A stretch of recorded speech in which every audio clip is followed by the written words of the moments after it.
Existing home sales are up 0.8%. Are we out of the woods? Are we seeing a transition to more sales? Possibly. Well, let's get into this. Mr. Yoon, our chief economist, stated that we're up nationwide 0.8%. That's good because here in the Silicon Valley, Santa Clara County, and your regions and cities, you're going to see a little increase of sales, of course, right? Because we're on the opposite end of the spectrum. But overall, the United States is seeing an uptick in home sales. That's good. BLS, Bureau of Labor Statistics, stated that there's 147 new non-farm jobs in June. That's good.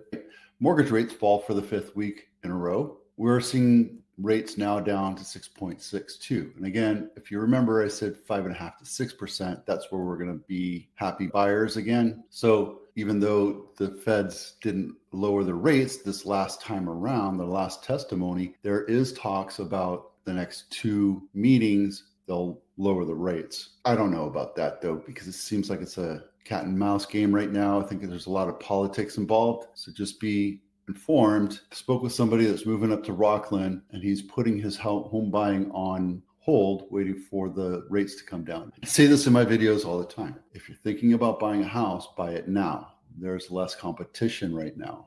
You can get concessions, you can lower the price, you can do a lot of things to buying a house right now. Whereas if they're down, like they might in September or December, then you have more competition. That means all those concessions, the price, everything goes away, and now you have to pay $100,000 over list price or $400,000 over list price. Just don't get stuck in a mortgage that has a 2-year prepay. Rates are up, home prices are stable, and you can negotiate on certain homes. If it's a brand new home, you really can't do that. One of my agents wrote an offer and they came back with it being $50,000 more. There are multiple offers because you find a house that's brand new on market, that's the expectation, even today. But if you see a house that's on market 60, 70, 80 days, put a lowball offer on it and see what happens. There you go. Measure E, here's a reminder. I keep saying this, haven't had anybody respond to it, so I know you're not doing your homework. Measure E has been increased to $2.3 million now, which is good for San Jose homeowners. If you're thinking about selling your home that's over $2 million, between $2 million and 2.3, you don't have to pay the transfer tax. You only have the conveyance tax. Very nice. Cupertino House of the Week, Hibiscus Court, not my listing, $3.5 million, 4-bedroom, 3-bath, 2,600 square feet, 1952. This thing looks like it's been rebuilt, and I don't like where it is because it's in a very busy, loud area of Cupertino, but that's just the way it is. Take a quick look. It still has the old world look and feel, 1950s, even though this is 90s, 2000s look and feel. And this house looks like it's been remodeled, so they put a second story on it. Yep, there you go. Thank you again, Mr. and Mrs. Agent, for putting the floor plan on. It really helps buyers visualize the house that you're trying to sell, especially for $3.5 million, even though you need a new roof. Camino Pablo, Willow Glen House of the Week, $4.6 million.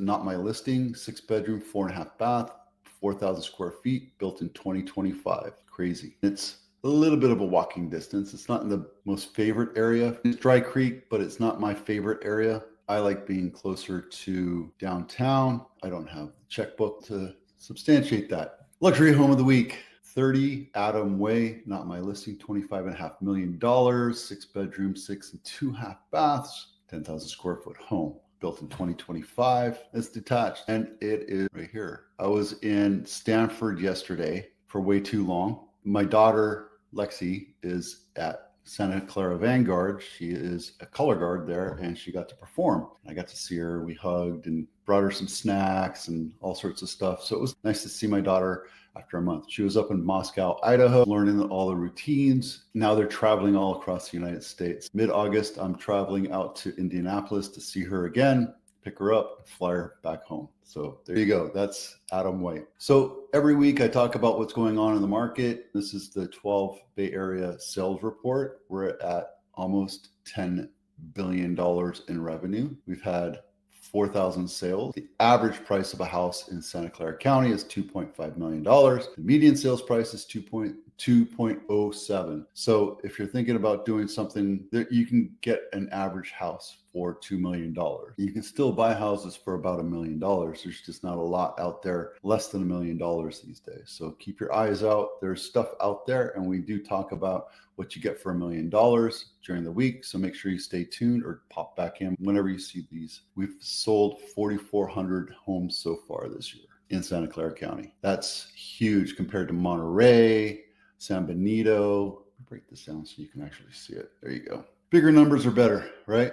And then Blossom Valley, just so you can see what's happening. That's the wrong number there. I'll have to fix that. But $1.5 million is the average price in Blossom Valley. We've had 261 sales, 400 listings on market right now, and 10 new ones so far. It takes about an average of 30 days right now to sell a house. But again, that is skewed because that formulates into the months of inventory. We've had 270 homes in contract since the beginning of the year, and 10 houses went into contract last week. That's it for now. I want to tell you right now, this is a great time to buy a house. Houses will continue to go up. I don't think we're going to go into a massive recession. The recession we saw had already happened, and I think we're getting out of it right now. We're going to see rates drop, inventory go up, inflation go down, jobs go up. I think the next evolution, and this is a smart time to buy a house. Are we headed for disaster? I don't think Santa Clara County or the Bay Area is in for a disaster. I know you see all these crash bros on